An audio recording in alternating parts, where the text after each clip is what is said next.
What's happening, everyone? Hello, hello. Welcome to Ed Talk TV, Conversations Worth Having. Oh, I am excited about today. Today is our second official day of the new year. It's the second official day of the show. And look at this lighting and this camera. I'm liking the desktop view. So if this is your first time joining, welcome. For those checking us out because you've been here before, welcome as well. Today we have a special guest, which I'll bring on here shortly. But before I do, I like to just talk about a random thing and to also let you know what this show's about. For those who are new, this is a talk show, basically, where we come on. We try to bring on guests every day. I say we, I mean you and me. But I bring on a guest hopefully every day of the week. If not, you just get me. I go live Monday through Friday at 4 p.m. Pacific Standard Time, right here on Ed Troxel Creative. And the point of this is to allow us to work together. Like I always say, teamwork equals success, and being able to work together and share our knowledge, because we know everyone knows something, right? And so we talk about business, tech, and the user experience here. That covers social media, websites, how you design a website, business, how you start a business, run a business, all of that great stuff. So the goal here is to bring on guests that just like to talk about that kind of stuff. So if that's of interest later on after the show, you can head over to checkwithed.com and click on the Facebook Live tab in the menu, and that will allow you to learn more about the show as well as request to be a guest on the show.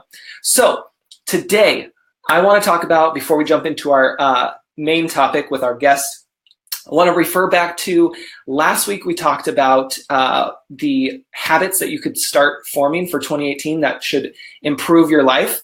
And one of them we talked about was doing the dishes by hand. Now, I will say I'm not a fan of that.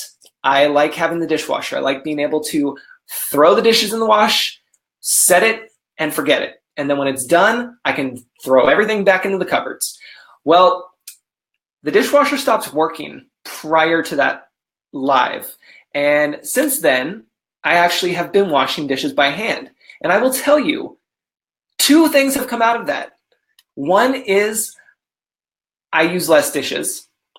And two is that I actually had time to think, because I sat there and I washed dishes and I was thinking about ideas and answering questions. And I forget what it was because it's already happened and been done, but whatever it was one of those aha moments. And I was like, all right, cool. Maybe this dishwashing thing's not so bad after all. It still takes time, but maybe it's not so bad because it allows me to think clearly and kind of separate from work. So there you have it. One of those is working. If you've been following or you want to check that post out, I'll drop a link in the comments afterwards and we'll go from there. So if you're new around here, just to show you or kind of give you behind the scenes of what I'm using, right now I'm using actually a new webcam that I literally just got in the mail like 2 hours ago that I've been playing with. So it's super cool so far. I'm also using BeLive.tv. Originally, we were going to use Facebook Creator app, which is new and available for iOS, but it wasn't allowing me to bring on guests. It's been having issues the last week. So I had to find another route because I have guests lined up and we want everyone to be able to tune into the show. So that's kind of behind the scenes here. Got a lot of different things going on over here on my end. I'll try to take a picture with the phone later so you guys can see. Before I bring on our guests, I also wanted to show you my new mug. So there's one side, and it's just got water, and then there's the other. Now, there's a fun story behind this one, because I had the mug made, and it was great. I was like, oh, this is awesome. It looks great online and everything, and I got it. And I don't know if you can tell, but it looks like I've been to the Bahamas and forgot to put sunscreen on. Yeah, so they're getting me a new one, which is great, and they're fixing that. But in the meantime, I have this one, and you know what? It makes a fun story, and actually, a couple of my clients who actually got it sent to them, they actually really enjoy it. So there you go. It all works out. So let me go ahead and bring on our guests so we can talk about realistic social media management. I'm super excited. So let me go ahead and switch screens over. Give me 2 seconds to do that. and we are going to bring on our guests. It will notify them. That's the cool thing about Be Live. It actually notifies our guest, and then we will go side by side in just a second. There we go. How are you? I'm great. How are you? I'm good. Look at that. It works. I'm really enjoying watching you do this. This is a lot of fun to see somebody else do it that's not me. It's a lot of work, as you know. It is. It's difficult. It's like being a DJ. Yeah, exactly. Exactly like being a DJ, because I got a few windows open and I'm just fingers crossed. I'm like, okay, Facebook or Be Live, do not fail me with all of these things because they tell you to close everything. Which is what I did while I was waiting. Yes, yeah, exactly. So go ahead and introduce yourself, Carrie. Let people know who you are, and that way they can all get to know you. I'm Carrie Rigo. I am a social media and digital media consultant. I live in Santa Rosa, California, an hour north of San Francisco. And about half the time I consult with small businesses, government, educational systems. And the rest of the time I am teaching either at Sonoma State University, that's a CSU, or Santa Rosa Junior College. I even have an after-school class at Windsor High School. So I cover a lot of ground teaching the content that I am putting in practice every day with my clients and using on my own brand. I'm also a speaker and an author and a podcaster. The list just keeps growing. I love it. I love it. And Carrie is local for me, so it's really cool to have somebody else in my area jump on the show and be able to share their knowledge. So I'm so excited that you're here today. Well, thanks for having me. Yeah. So what are we going to talk about today? What are we going to learn about social media today? Well, my specialty before I was a social media consultant was efficiency. I would go into people's offices, closets, garages, filing systems, and review what tools were available to us, whether it was a filing cabinet or a label maker, figuring out what my clients' needs were, and then eliminating clutter, literally, physically, digitally. And that was before the recession. And when the recession happened, I had to figure out what I was going to do when my clients didn't have stuff and they needed me to organize digitally. So my approach is always, how can we be efficient? How can we get rid of the stuff that we don't need? All of that important, minimizing what isn't working for you. So I want to show you some of my tips and tricks that I share with my clients and the companies that I work with on how to use social media in a way that won't break your time bank. Yes, and we love that around here because it is all about working smarter, not harder, and being able to have those systems and processes in place to really just get the job done. So I love it. This is perfect. Yeah, good. So what are we going to learn first? Well, my favorite tool that I have is actually something that I designed for myself. I build these huge customized spreadsheet programs. So I don't program, so I'm not creating management systems like, these big algorithmic programs. I'm actually really kind of old school. I just bought a new Moleskine notebook, by the way, to put in my purse because I haven't had one in years. Nice. I was at a funeral and didn't think it was right for me to pull my phone out while I was waiting. So I said, you know what? I need another notebook. There's still a need for it. Yes. So even though I love technology, there's always a place for pen and paper, and it often works better. Yes, fantastic. I have all kinds of notebooks. And there's something really amazing about the kinetic nature of using a pen or a pencil. If you really are kinetic and you love to hear the sound of graphite on paper, that kind of thing. So I use Excel spreadsheets is really what I do. And there's several different tools that I provide. But the one that I actually built for myself, that when I started giving it to my clients, they just freaked out. People's faces and body language tells me what is bothering them, what obstacles they have, and what's working for them, what solutions are that have hit it right on the nose. So this tool is called a social media theme document. I have all kinds of names for it, but ultimately it's an Excel spreadsheet. I actually do a lot of this brainstorming with my clients without a computer. I ask them to not look at their computer because we get distracted. And I'm a writer, and I don't write well on a computer. If I'm stuck, I will draw, and I'm a terrible artist. It doesn't really matter. It's the action of getting it out of your body. So when I'm working with my clients, I'll say, okay, what are the things that you need to talk about? Right? What are your profit centers or those areas where you make money? I'm a consultant. So for me, it might be consulting. I'm also a speaker. So landing speaking gigs. For you, if you're in retail, it might be hats. It might be accessories. It might be your consulting services. It might be sales of products such as videos or stickers. It doesn't really matter. But you're going to have categories of things that you need to talk about that are really, really important, generally your bottom line. Now, if you're a nonprofit, this is how do we raise money? This is how do we get volunteers? Profit centers are where the money flows in or where the value flows in. So knowing what those profit centers are is the first thing. But maybe it's not the first thing we put down, but that's really the main thing to think about. But other than that, what are your customers, your clients, your audience? What do they need to know? So let me give you an example of when I racked my brain, and I did this for myself. Yeah. So I'm a teacher most of the time, and that's really how I carry myself. So I have classes, a constant rotation of classes that are all over the place. So I get paid when people attend my classes. So a profit center for me is to get people to my classes. It's just that simple. Yep. So where am I going to put that on the calendar? And I said, oh, Monday. How about, let's call that Back to School Monday. Now, I didn't come up with that idea by myself. It comes from Throwback Thursday, which is a very, very popular theme that you may already be familiar with.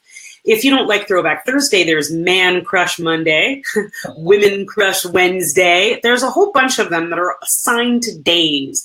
On Twitter, we used to have Follow Friday, but it got overrun and we let it go. But that's where I got the idea from.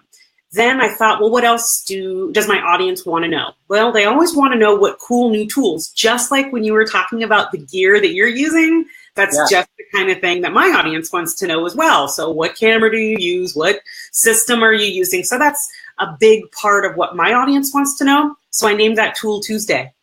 Nice. I like that. Tool Tuesday. And I do strategies for my clients. It's not my favorite thing to do. It's the hardest thing to do. So it's very weighty. And I stuck strategy on Wednesday, and I just didn't like it. It just didn't. I like alliterative, right? Follow Friday, Throwback Thursday. I like that sound. Makes it easy to remember. And I struggled with coming up with a good name. And I had a student say, when she saw me talk about it in a class, well, why not Wisdom Wednesday? And I went, oh, that's brilliant. Thank you. So I talk about strategy and how to build your tools on Wednesdays. Thursdays, Throwback Thursday, which I altered at one point and made it historical, like facts, answering questions. So I got bored with the traditional Throwback Thursday, and I tried to shake it up a little bit. Is that when you start with the older Apple products? Yes, you've seen me do a few of those. I'm a big tech geek, so anything that is old tech, I like new and old tech. It doesn't matter what it is. The older I get, the more I'm interested in it. Yep. And then Throwback Thursday, and then I had Fun Friday, Silly Saturday, Safety Sunday. So for me, these are all the topics that I need to hit. And why the alliterative works for me. I also color code the document in Rainbow. I like Rainbow very much. And whenever you're doing processes, if you can color code things, it makes it easier to work with. With this document, I hang it over my desk, and the alliterative sound of Wisdom Wednesday or Tool Tuesday means that when I'm out in the world, whether I'm at a museum, I'm in a tech store, I'm at Ed's office, I'm in a classroom, and I see your new tool, right? You were just talking about it. Yeah. And I was like, and you're not the only person I know that uses that tool. So right away, it makes me want to go test it and learn if it's something I want to use. And if I decide that I like it, then what I'm going to do is I'm going to turn around and talk about that tool on, guess what day, Ed? Tuesday.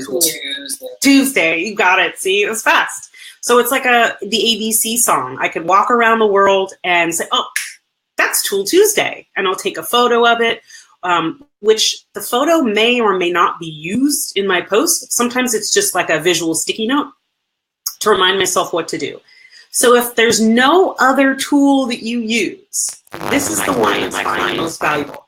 And if you click on my hyperlink that's in the event, it takes you to my page. I have a download right there at the very top of the page.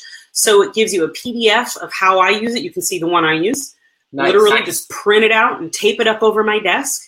And then I have an Excel spreadsheet that's blank so that you can download it and use it for yourself.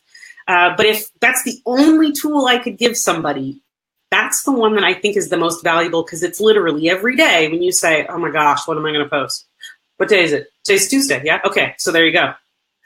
That is perfect. And anytime, by the way, people who are tuning in, welcome. Anytime that you see me looking down, I actually have my phone so I can actually be on Facebook as well in the comments. So I swear I'm paying attention. I'm just popping in there so that way I can get everyone. Because my setup is a little crazy over here, and I'm trying to make sure I don't put too much stress on my computer. I can imagine. Yeah, no, and that's great for having that as well. I'm going over to the event right now to copy that link, and I'll paste it into the comments. Good. So perfect. Okay, perfect. So that's one way that we can start figuring out posting. Yes, absolutely. And there are some tools, Post Planner, Later. These are scheduling and planning tools. I don't use either of them, but I do get content from them. I'm on their mailing list, so I'm familiar with how their tools work. And they are planning tools that help you, in Instagram's case, lay out your grid, figure out what your pattern is going to be. Now, for Instagram, I use that particular 7-day schedule. I use that one specifically for Facebook. Okay. It's your call. Okay. You can do whatever you want, wherever you want. But Facebook is the biggest traffic driver for my brand. So I really, really needed to narrow in on what content that I was going to post on what day. And if you're anything like me and your followers or audience is anything like me, it's like a piano. Like we just play that one note that we like, that sounds really good. And then we don't understand why people don't like the rest of the song, because it just doesn't flow. So that schedule, however you want to lay it out for you and your audience, it helps me remind myself of Wisdom Wednesday, which is the most difficult one for me to do. It's the one I least want to do because it takes so much brain power, but I still need to do it. It's kind of like going to the gym. Just because I don't like to go to the gym or the dentist doesn't mean I can skip it. So this makes sure that you're not playing the same note every day. It makes sure you don't forget really important content. And if you're anything like me, I'm not good at really doing a hard pitch. So it reminds me that, yes, Gary, you still have to hard pitch it once in a while. So whatever note you like to play, this makes sure that you play a harmonious melody. I love that. And you know, it does help to echo yourself out. I'm sorry, can you say it again? Let's see if that works there. I'll just talk slow. No, that worked. Whatever you did, I don't think it was slow, but it took a moment. Awesome. So yeah, I think that's great too, to have a system like that in place, to really think about, what works for you. I thought about, for a while, actually, I kind of do it, I guess, just not a whole lot publicly, is Sort Your Life Out Sunday. I love that, and that was something that I can't say I made that completely up, because somebody a long time ago, there was just one post about that, and I was like, oh, I like that, and it's catchy. So I ran with it, and ever since, Sort Your Life Out Sunday has been a thing for me, where that's the day I get to sort out what I did last week, sort out what I need to do next week, and then just reflect. So it's really, really fun when you have those days of the week where you relate to something. So then that way you just have to worry about one topic. Like I've told people, one topic, maybe 3 talking points. That's it, So that really helps. Yeah, absolutely. And it's really nice to be able to, let me back up. Everybody asks me this one question after I explain how this tool works. The question is, do you tell people that it's Sorted Out Sunday? It's your choice. Right. It could be just an internal trigger, or it could be something that's a hybrid, which means sometimes you say it and sometimes you don't. Or you could be just, be real clear about it. I'm a hybrid. So it just whenever it makes sense is when I say, oh, it's, back to school Monday, but I don't say it every week. Yeah, exactly. No, I love that. So that's a great point to have as well. I have a couple other tools that I use if you'd like me to tell you about them. Yeah, definitely. Yeah. So I actually use, people pay me big money for this, so I'm giving it to you for free because I love you. You guys better make sure you get your notes and you watch the replay. Share this out later. Come on. So I make a master spreadsheet is what I do for my clients. A, I build them a strategy, but B, the Excel spreadsheet is the actual management of content. And it has a few different sheets. And if you're familiar with Excel or Google Sheets, doesn't matter what spreadsheet you prefer, Apple Numbers, but I don't really know anybody that uses Apple Numbers, is to name the tabs at the bottom. And I have one called Digital Assets. So these are all of the tools. I just helped a client build a website, and we had to set up email. We had to purchase the domain. We had to get a host. We had to log into WordPress. Now I got 2 logins for WordPress. Then I have Instagram, and then I have Facebook. And is there anything else? I don't know. But right now, I have a minimum of 7 pieces of login information. And this organization, it's the second, right? The site went live 2 days ago. So already, where is all that information going? You put it in your digital asset list. The reason I created this is because I was under contract with the County of Sonoma for years, and I worked with individual government departments and multiple really big teams of people that managed a lot of content for these departments, and they moved in and out. Government departments are kind of like education. People just rotate around, right? They go from different school to different department. So county and city employees just move, and that's natural. So what happens when, employee A leaves this department and goes somewhere else? Well, guess what? They need to leave a really consistent form of information. So the digital asset list was created after I went to an airport, and the airport said, oh, somebody retired and we have no login information at all. Nothing. That is the worst. That is the worst. Oh, it's the most painful phone call that I get. But it's actually really, really, really, really common. Victoria, you're right. You know how teachers just move from room to room. It's super funny. But colleges do the same thing. It doesn't matter what grade you teach. So it's when I see the pain that my clients go through when they have lost access to their asset. I have a restaurant that was sold, owner A sold to owner B. Owner B messed it up and sold it back to owner A. I worked with owner A a long time ago, and he brought me back in to re-crank up the whole social media machine, right? And he says, we don't have access to our Facebook page. And I said, okay, well, guess what? We did massive work to make it happen. And it was successful. I got it back in less than 24 hours. But it was, it was lots of PI, private investigative type work to get that to work. But I did hear him on the phone speaking to the previous owner, and they are not on good terms. And it could have been held hostage. And that's very, very common for you to have a page with thousands of fans and lose the key to your house. And then you are locked out of your house forever. So this one spreadsheet, this one tab on your master spreadsheet, put all of your digital assets. Here's something that I want to mention to you that I'm going to mention to all of our friends that are listening. Really, really a big deal.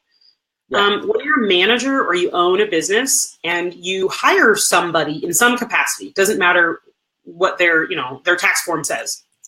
If they have access to your any of your accounts, whether it's your website, it's your domain, it's your email system, it's Facebook, LinkedIn, Instagram, Twitter, doesn't matter. If you are going to fire them or lay them off, get the keys before you do that. What does that look like in real time? Okay, so we gotta fire Bob today. We gotta fire Bob. Okay, well, what do we have to do before the meeting, right? The meeting where he sits down, because you never know when you have to let somebody go what reaction they're going to have. A good manager is prepared for all of the options, all of the possibilities. And one possibility is that you can have an irate former employee that has access to all of your digital assets And by the time they leave your office and walk down the hall and fill up their cardboard box, they could have just destroyed the name of your business through their phone. So prep before you have them sit down in that final meeting, and change all of your passwords that they have access to within, maybe a half hour, so that they don't have enough time to figure out that they're about to be fired. So that digital asset list is really just an inventory list. Now, if you use Excel or Google Sheets, learn how to password protect your document. Yes. And this is not a document that everybody has access to. In Teams, I recommend no more than 3 people, if possible, have access to most of the social media. Some places like governments, that's a little bit more difficult because they require a lot more checks and balances. But in an average business, no more than 3 people should really have access. And if you let somebody go and they're lovely and wonderful, sever your admin connection, particularly on Facebook. None of my clients ever turn off my access. And after like a year, I just finally, I give my key back. But nobody has ever taken my access away. If this were a bad day for me and I were to lose control of all of my faculties, you don't want me accessing your page. So that's another big piece. So one tab is digital assets. One tab is that theme document. I have one for a metric report as well. Nice. And a metric report is really a list, very similar to the digital asset list. When I teach this, my students get confused. So I just have to be real clear on the differences. Digital asset list is simply your login information and who might have access to those pages. So at a glance, you can see who you need to sever connections with, especially if it's old employees. So it's an inventory list. Now, when you build your metric report, it's very similar. I often use the digital asset list to populate what tools I need to look at in my metric report. So any of the tools that I'm using or that my clients are using, whether it's Facebook, Twitter, your website traffic, you need to take a look to see how it's performing so that if what you're doing is working. I used to do inventory. I was an accountant. So every 30 days, today's the 2nd. I should have closed my books for the whole year today, but I was excited. I shot video. I rewrote a blog. I'm talking to you. I'm still on winter break, but I should have closed my books today. I'll probably be able to do it tomorrow. I love doing my own books. I'm weird. So a metric report, I just list the tools that I'm using. And then let's say it's Facebook, right? You've got how many fans do you have? What kind of engagement are you getting? What's your most popular post? What's your #1 referral traffic source? I also track how many fans I lost. When I see there's a graph or a downloadable spreadsheet that you can use, just depends on what you prefer. I generally use both. I want to know the exact day that I lost fans. If I lose 1 fan, not a problem. I love you. My content's not for you. That's cool. But if I lose 3, 4, 5 on one day, I'm going to go back and look at that day or the day before and say, what did I do? What did I do that bothered those people? And I track that kind of information. So I have about 7 years worth of data, month over month over month. The collection of this data only takes about 15 minutes. Go from channel to channel. Write those numbers in those boxes. Now, if you work for somebody else, then you can turn those numbers and those metrics into graphs so that you can explain it to your C-level executives, your board of directors, anybody that's not using social. It will give them something visual to work with. But I also recommend giving them the raw data as well, especially if you have a board of director that is numerical and is accounting based and is financial. They'll want to see the raw data. They will have no idea what that raw data means, which is your job to tell the story of what this data means. You're also able to see, my goal was to have more clients this year. An objective is to have a very specific idea. I want more clients. That's super general and all over the place. Great goal though, right? But I want to have an increase of, 25% increase of internet traffic to the shopping cart on my website. Not just driving traffic to my homepage, to the shopping cart. Did I get 25% more than I did last month? Yes or no? Right. The cool part about social ed, I don't know if you know this, is that there really isn't failure the way we fail at other things, because social media is like nailing Jell-O to a tree. It's evolving every single day. So you get really good at failing, which isn't even an accurate word, because every day you'll say, well, here's my idea. I hypothesize that this kind of a post is going to work. Now I have to go look at the data. You can geek out on data every single day if you want to. I recommend a balanced diet, because if I look at my data every single day, I start to say, oh my gosh, oh, what are they going to think? Oh no, ugh. And then I freeze myself in this little box and I can't do anything. So I do look at my data throughout the month, but I record it every 30 days. And I can see patterns, I can see ups, I can see downs. I now know how my channels behave so well that I can tell you exactly what happened or exactly why, just from A, looking at the data, and B, seeing larger patterns. The only way that social media is going to work for you is if you, A, can access your channels first and foremost. You're talking about things that are important to your bottom line or to your overall mission statement of your business. You're consistent in what you're doing. And then you look to see if what you did worked. It's an if-then hypothesis. If I put this type of post out, then what does it look like? What was the result? So that we've got the digital asset list, we've got the theme document, we've got the metric report, and then an editorial calendar. Ooh, do you have an editorial calendar? Yes. It's probably not the best, but yes, I have one.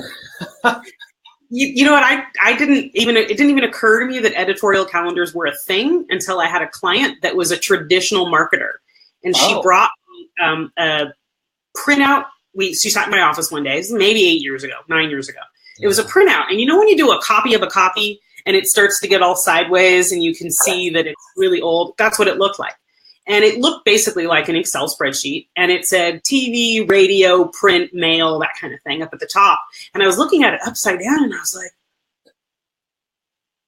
that's a really cool document. And, she was much, much older than I, and I was newer in business, right? I'm a young one learning from people that have done it before. Yep. And I adopted the traditional editorial calendar. And funny enough, people in social media tend to come from two different fields. They tend to either come from marketing or technology. I came from the technology side. So I had never seen all of the marketing documents that marketing teams and communications teams use. I've seen them as I need them, one at a time, as I'm growing over the years. But she showed that to me and I adopted mine. So mine has, blog, YouTube, Facebook, LinkedIn, Twitter, Instagram, etc. And editorial calendars are really useful this time of year. This is a great time to sit down and say, when is our big annual event? Yes. What's our slow time of year? What do we need to talk about, right? To build up what's happening.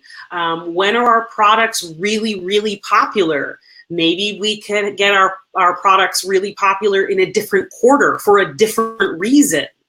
It really helps you sit down and look at the year as an entire being with 12 pieces. And then, right, you break it into weeks and you break it into days and you break it into hours, depending on what your needs are. But editorial calendars, Ed, look totally different to each person. Yep. The key to an editorial calendar is it needs time. It needs some elements of time. And you are looking ahead, and I believe it should have all your channels on there, all of your tools. But as far as I've seen, most editorial calendars have those two elements. I see them shaped differently all the time. And I do this portfolio with my undergrads at Sonoma State every year. And at least 3 or 4 of them every semester look entirely different than anything I've ever seen. And my notes are always like, that's awesome. I'm totally taking that idea. I'm going to use that for myself. So everybody has some creative space in there. And when you're planning and when you're using data, Excel is my favorite tool. And I've now moved over into Google Sheets because I'm so project focused. I work with so many teams that are spread out. So I've switched over to Google Sheets. But spreadsheets are brilliant for mapping out huge projects with lots of layers and lots of needs. And the formatting is far better than any document software. That's the master document that I work with, that I charge a lot of money to customize for my clients, that you can build yourself and manage your own system. And that right there is huge, because, I love that you bring up the editorial calendar, because that's what really counts when you're working with something, because calendar is what I live by. If it's not in the calendar, it's not happening for me. So that's the beauty of having an editorial calendar. And some people can even use just Trello if that works for you. Set up a Trello board, because I know I use Trello for a lot of things. That's an easy one. If you just have your Google Calendar, your iCal, create a new calendar and run with it. Those type of things you can just modify, just like we talked about earlier. Airtable. Now I want to go check that out, Tammy. I was just going to say, yes, Tammy, Airtable is pretty cool. I haven't used it myself, but I have looked into it, and it's actually really cool. And it has, I believe, a lot to do with spreadsheets as well. Oh. Yeah. Oh. I know. It's pretty awesome. But yeah, it's one of those things that, like we talked about with working out, you have to do it, but modify, like change it up and see what works for you. And don't feel like you have to, go out and do all this right this second. Set up goals. Make it once a week. Do something new. If you want to do an editorial calendar, put it on the list today and say, hey, I would like to complete this by maybe next Monday, where I have some kind of a system, maybe just for the first month. Like, work with what you have. Absolutely. So here's a tip: is that you're going to fail. Yes. Right. You're not gonna hold your resolution. Oh man, right? Chuck the whole thing, and I'm terrible. That's going to happen, and I'm preparing you for that. And here is a solution for that. Don't chuck the whole thing out. Try it differently. What I do is, one page. I'm going to answer your question in a moment, Mickey. Is that you want to make sure that you have a backup plan. You don't even need the backup plan at the beginning. What you're going to do is say, this isn't working, I'm failing, this is terrible, right? You're going to beat yourself up about the head, right? Then you're going to say, what do I not like about it? Yes. What do I not like about this system? Does it need to be blue? Does it need to be landscape instead of portrait? I don't know. Fuss with it. Fiddle with it. I've been in business 11 years in my current incarnation. I was an efficiency specialist before then. It's not efficient if it doesn't work for you. Every single person needs their own system. So I like to give people some guidelines, but ultimately give you the freedom to move everything around so that you like it, which is why I added color. Mine's in a perfect rainbow because rainbow makes me happy. And if I incorporate rainbow into my work, it doesn't feel like work. Right. But Mickey's got a question there. How do I get all of the metric data onto one page? It doesn't actually fit on one page, Mickey. That's the great and the weird part about spreadsheets is that they're huge. I have 7 years worth of data, so it goes that way forever. And it's long too. It really depends on how many channels you use. So I use a lot, and there's some in there you don't even think about, like Google Places, which is not even its name anymore. It keeps changing its name every 5 minutes. Yelp for Business. I used to use, what was that called? About Me. I use SlideShare and YouTube, and lots of things give you data. So the list is probably going to be a couple pages long. And then each one of the channels is going to give you a lot of metrics to look at. Like I have 5 or so for Twitter. You don't have to record everything they give you. Record the ones you want. Because the other thing is that the data changes regularly and they change the way they calculate. So sometimes I have to insert a new row in Twitter and it's empty for 4 or 5 years until I get to this month when they just changed the way they've counted the numbers. It's another reason to track your own numbers at your own rate. I say every 30 days, just like you would for inventory or banking. because Twitter, Facebook, all of these tools, they change their metrics regularly.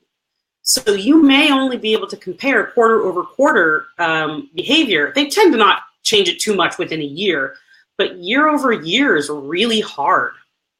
So you've got another question about how to get that information in. It's manual entry. There's really no perfect solution for scheduling to every channel. There's no perfect solution for getting data from every channel. They change so quickly that any third-party tool you use might not keep up.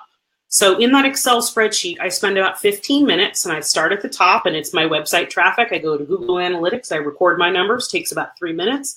I go to Facebook. I go to Insights. I record all my numbers. It takes about 4 minutes. I go to Twitter, do the same thing. So for all those channels, it's about 3 minutes, 4 minutes a channel. And then I sit back, and I interpret those numbers. And I usually actually interpret between each channel. I'll stop with Facebook's numbers and I'll say, what's happening here? Dig around, do a little research. I also keep a to-do list as I'm going. Oh, well, I clearly need to change my Facebook cover image or, good, I'm glad I answered your question. But those are the opportunities for you to say, something's not working, I need to go fix it.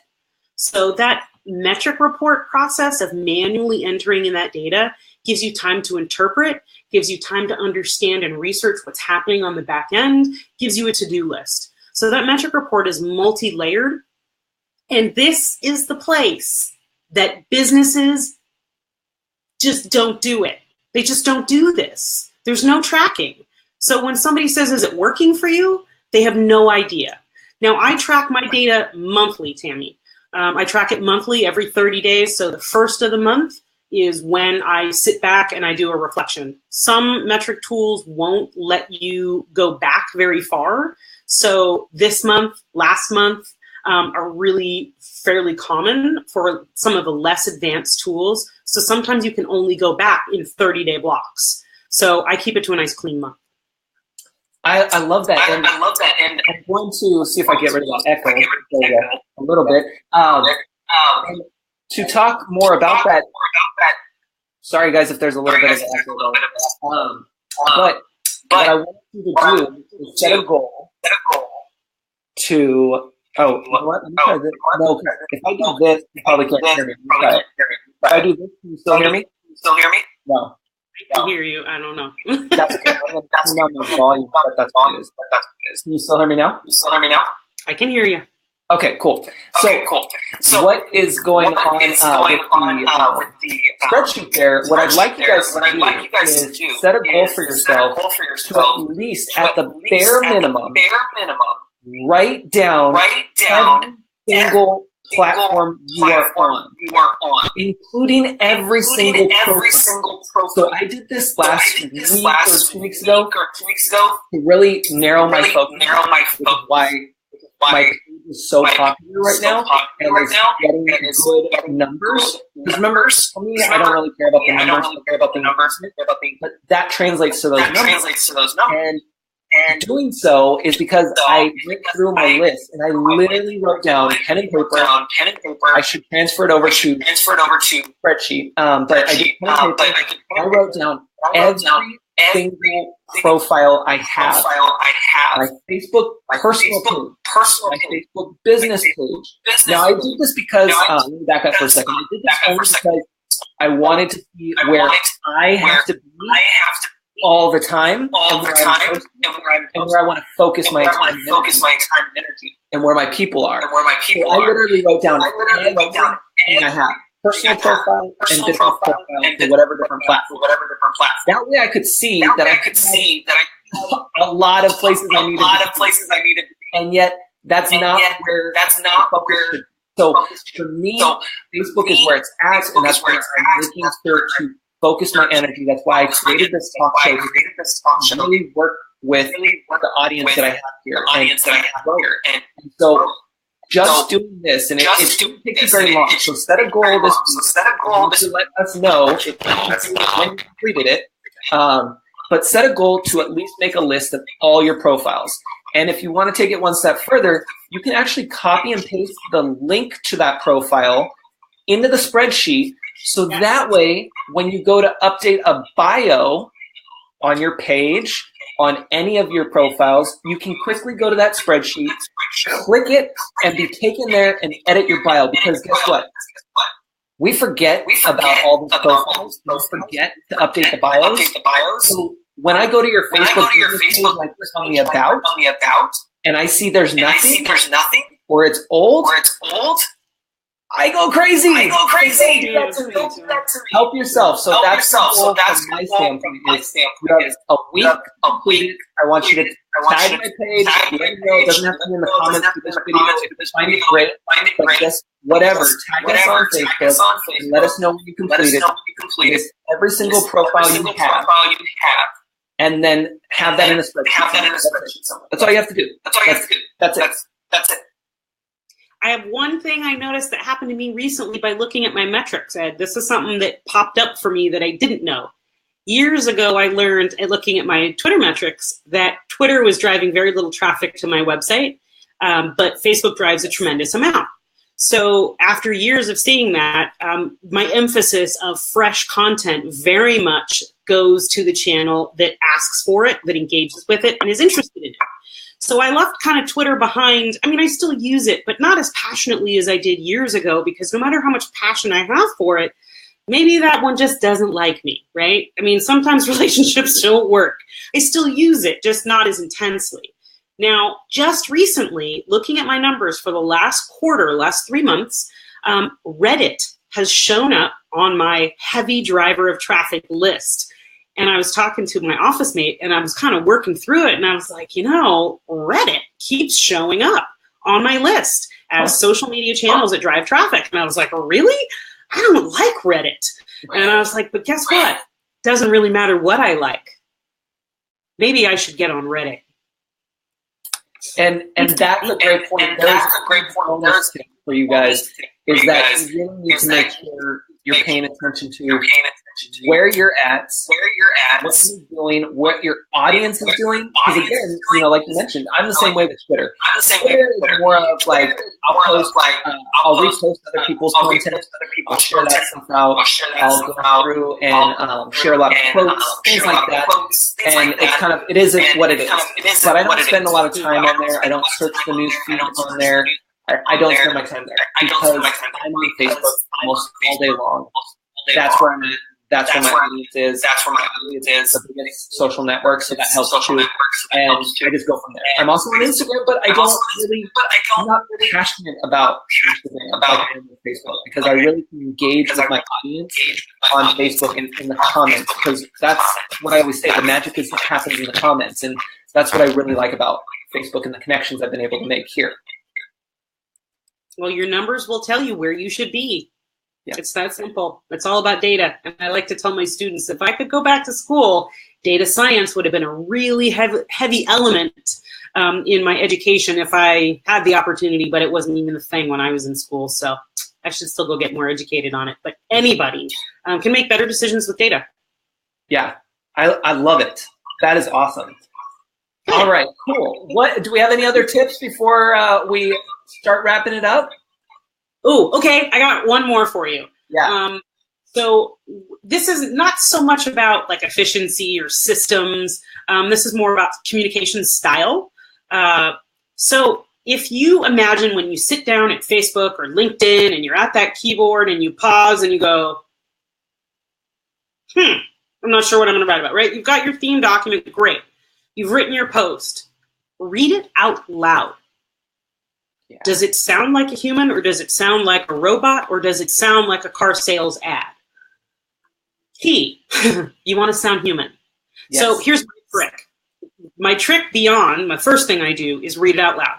That helps me find double words, poor grammar. I tend to not use contractions. So I will say have not, shall not, should not. Contractions sound more natural. So when I read it out loud, that's where I hear the formal, the tech writer. I feel the seriousness. Facebook and all of these channels are social by nature. These are not places where you're going to write an essay. Good grammar is appreciated, but natural style there's also a place for that. So I've read it out loud. I've edited it a little bit.